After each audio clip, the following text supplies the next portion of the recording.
Welcome to all in your YouTube channel NCERT e-teaching. I am Dr. Kailash Meena going to explain the search for genetic material from class 12th biology chapter 6 molecular basis of inheritance. So the very first question arises is that what is the genetic material? If we want to learn about the search for genetic material, then what is the genetic material?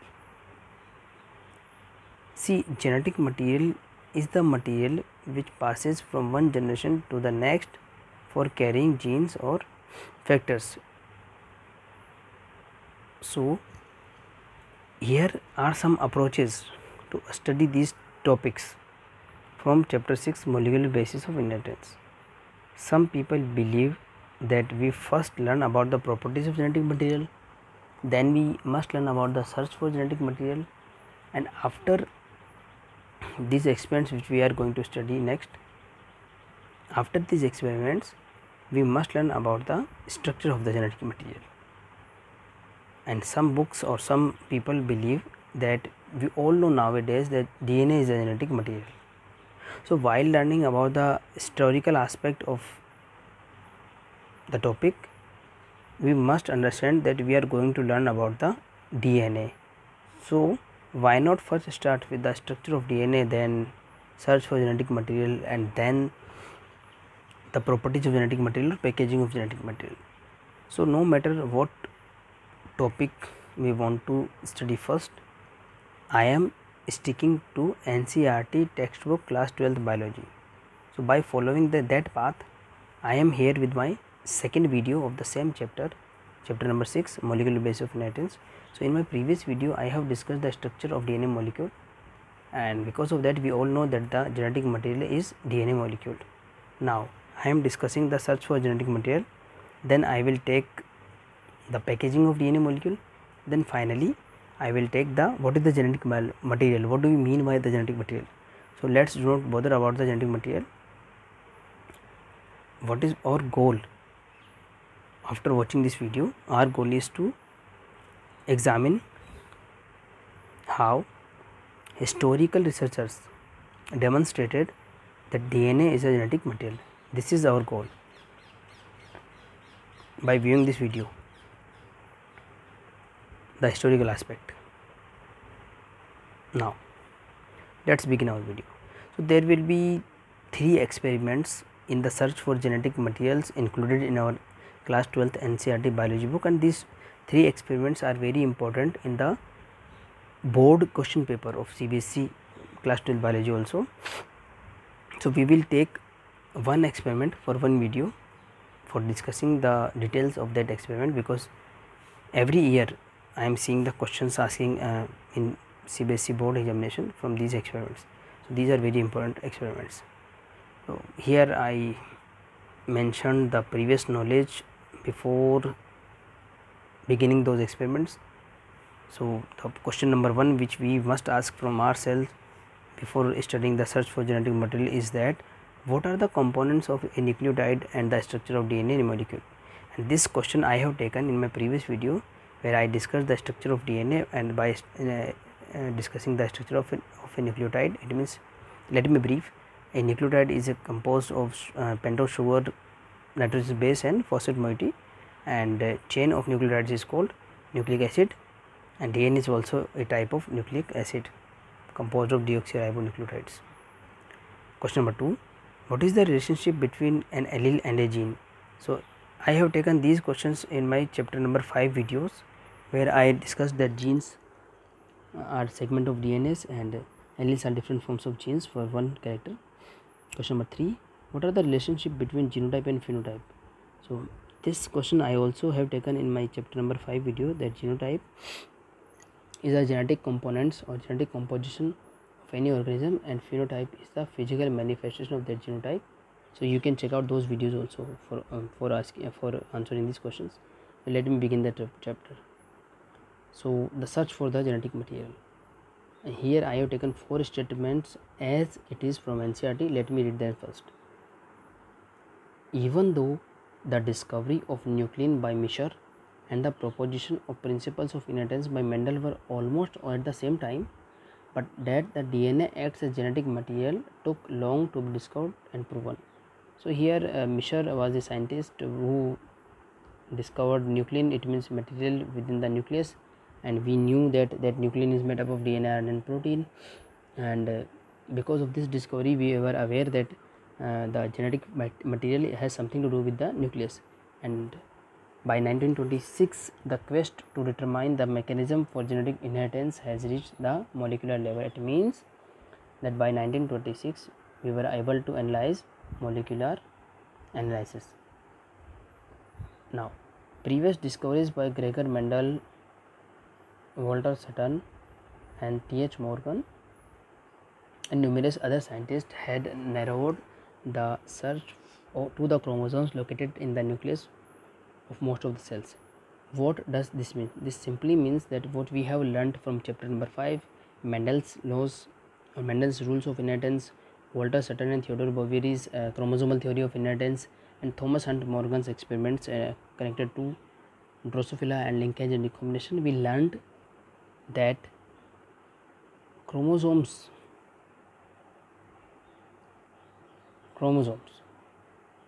if you want to learn about genetic material, you must learn about the chromosome. So because of these scientists, at that time scientists knew that if they want to search the genetic material, they have to analyze the chromosomes or the chromatin. Now coming to the first experiment. So the first experiment, which is included in our class 12th NCERT biology textbook, is Frederick Griffith's experiment in 1928, and this experiment was performed on the bacterium which is called Streptococcus pneumoniae, which cause pneumonia in mammals. As we all know that humans are mammals, cat is mammal, rat is mammal, dog is mammal, tiger is mammal, lion is mammal. So Streptococcus pneumoniae bacteria can cause pneumonia disease in mammals, and Frederick Griffith was performed some experiments which are called transforming principle experiments. What were those experiments? So those experiments were very simple. Let me give one idea that this bacterium which is called Streptococcus pneumoniae or pneumococcus, which can cause pneumonia in mammals, do not cause always pneumonia. If it is S strain virus, then it will cause pneumonia. If it is R strain virus, then it will not cause any pneumonia. What is the difference between R strain and S strain? Because the bacteria is the same, Streptococcus pneumoniae or pneumonia causing bacteria. The difference is, you can notice here that these bacteria have some capsule over them, and these bacteria of R strain do not have any capsule over them. What does this mean? This means that these S strain bacteria have some extra features. What are those extra features? Those features are simply this, that this S strain bacteria is virulent and the R strain bacteria is non-virulent. And the name, where does this name came from? Let me explain very brief, that we study bacteria in Petri plates in laboratories by watching the colonies of bacteria, because we cannot watch bacteria or see bacteria by our naked eye, but we can watch colonies of bacteria. So what do we watch in those Petri plates? We watch the shape of the colonies. If the shape of colonies appears smooth, we can call that these bacteria are of R S strain, and the shape of colony is rough, then we can call, okay, these bacteria are the R strain bacteria. So let me simplify the idea by simple statement that S strain pneumococcus or Streptococcus pneumoniae bacteria can cause disease which are virulent, and R strain bacteria cannot cause any disease, they are non-virulent simply. So if you inject, and Griffith was actually injected these bacteria in mouse, what happened? As expected, that S strain bacteria caused pneumonia in mouse or rat, and if rat get no treatment, it will die. And if R strain bacteria injected, because it is non-virulent, so it will not cause bacteria, hence there will be no death of mouse. The next thing is, as we all know that if we boil these bacteria, we can inactive them, or we can kill bacteria by heating them. So when heat killed bacteria were injected in mouse, they were also alive. So these experiments are quite understandable. Again, let me repeat, if we inject living S bacteria in mouse, they will die because of pneumonia. If we inject living R strain bacteria of Streptococcus pneumoniae in mouse, they will live. And if we heat kill bacteria, then also mouse will survive. Finally, what Griffith does is that, what he did, he mixed living R strain bacteria and heat killed S bacteria, and we know both of them do not cause any disease, because by this experiment mouse survives in case of living R bacteria or in case of heat killed S bacteria, not live S bacteria. Because of live S bacteria, pneumonia can cause death in mouse. So what happened is that two things which do not cause any pneumonia in mouse, first one is living R bacteria and second one is heat killed S bacteria. When Griffith mixed these two type of bacteria, then injected in mouse, it surprisingly died. This was somewhat unpredictable result. So after careful studies, after trial and error methods, several analyses, he came to know that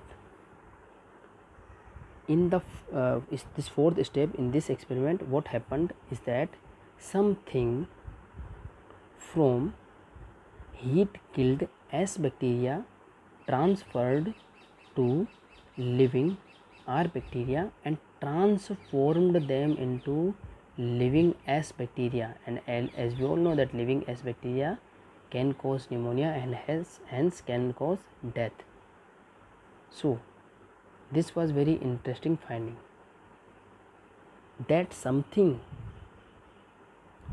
from dead S bacteria or heat killed S bacteria which transformed living R bacteria was called transforming principle by Frederick Griffith. So this is the experiment, very simple, in very simple language. So after this experiment, other scientists wanted to know what was that something. So in my next video I will discuss the experiment which were helping us, which helped the whole scientific community to understand the chemical nature of that transforming principle. Thank you so much.